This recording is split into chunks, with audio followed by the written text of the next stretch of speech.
네, 여러분 추석 연휴 잘 시작하셨습니까? 어제 TV 토론 끝난 다음에 홍준표 후보 때문에 인터넷 공간이 아주 뜨겁습니다. 난리가 났더군요. 홍준표 후보가 점수를 좀 까먹는가 싶은데 사태가 약간 수상합니다. 그러니까 이제 홍준표 후보를 조국수호에서 호자를 홍준표로 바꿔서 조국수홍이 된 거죠. 그렇게 조국 전 법무장관을 비호하고 있는 거 아니냐, 이제 이런 비난이 쏟아지면서 그동안 홍준표 후보에게 쏠렸던 여러 가지 애정어린 관심들이 뒤돌아서는 이제 그런 분위기가 감지되고 있습니다. 홍준표 후보는 그 윤석열 검찰의 조국 수사가 과잉 수사였다. 심지어 전 가족을 도륙했다. 도륙이라는 단어까지 썼습니다. 그러면서 이제 이렇게 얘기를 했죠. 조국이 사내답지 못하게 혼자만 빠져나가려고 했다. 나는 그거를 비난하는 거다. 내가 책임지고 구속될 테니 내 가족은 건들지 마라. 내가 들어간다 감방에. 내 가족은 노타치.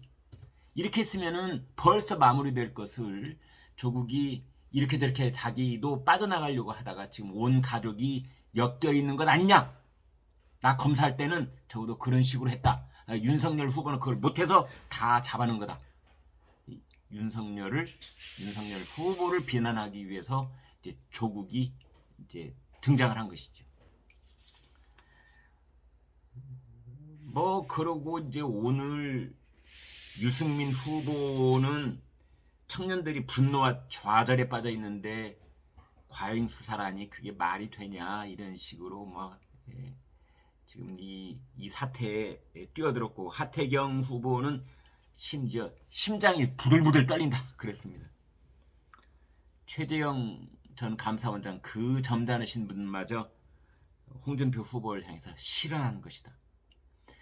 최재형 후보가 실언했다라고 말한 것은 다른 후보의 버전으로 바꾸면 이 나쁜 사람 뭐 이렇게 욕을 한 것이나 마찬가지다.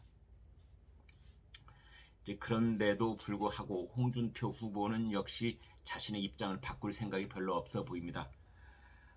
견제구가 들어오는 것을 보니까 나의 지지율이 급반등하고 있는 건 맞는 것 같다. 그게 방증이다. 내가 선두 급반등하고 있다. 나의 발언은 이 당내 경선뿐만이 아니라 본선까지도 나는 염두에 두고 있는 것이다. 이렇게 얘기를 했습니다. 그런데 이 진중권 전 동양대 교수가 홍준표 후보한테 또 쓴소리를 했더군요. 지금 조선시대냐? 근대 사법의 주체는 어떤 가문을 대표해서 한 사람만 뭐 구속이 되고 나머지는 다 면책이 되고 이런 게 근대 사법의 주체가 아니다. 근대 사법의 주체는 다 개개인이다. 그래서 어떤 가문에 어떤 가족이 20명이 다 중죄를 지었으면 20명 다 구속되는 거지. 이게 이제 홍준표 후보가 젊은 세대들 2030 MZ 세대한테 지지율이 급반등하고 있다는 거에 취해서 MZ세들이 가장 싫어하는 것이 그냥 한 대 묶어갖고 어영부영 넘어간다는 그 지점을 놓친 거라고 저는 보는 겁니다. 급반등에 취해서 그동안 해왔던 자신의 감성과 자신 있다고 생각한 그 공감대의 매도 타이밍을 놓친 겁니다. 윤석열을 공격하는 만큼 하태경과 원희룡부터 매서운 공격을 당할 수도 있다는 것을 놓친 겁니다. 어떻게 보면요, 여러분, 여론은 참 저울추 같은 겁니다. 저울추 같다. 민심이라고 하는 것, 여론이라고 하는 것, 국민 정서라고 하는 것, 이건 저울추 같아요.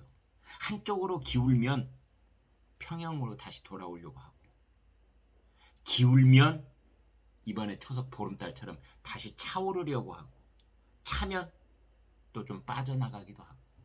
이게 민심입니다. 홍준표 후보는 어느 순간부터 이 차면 기울고 기울면 차오르는 민심의 그 흐름을 살짝 놓치고 있는 것 같습니다. 이제 이 반전의 그 기회를 잡지 못하면 걷잡을 수 없이 민심으로부터 민심의 이반을 겪게 될지도 모릅니다. 오늘까지는 뭐 급반등의 방증이다 이렇게 얘기를 했는지는 몰라도 아마 홍준표 후보는 지금 내심 긴장하고 있을 겁니다.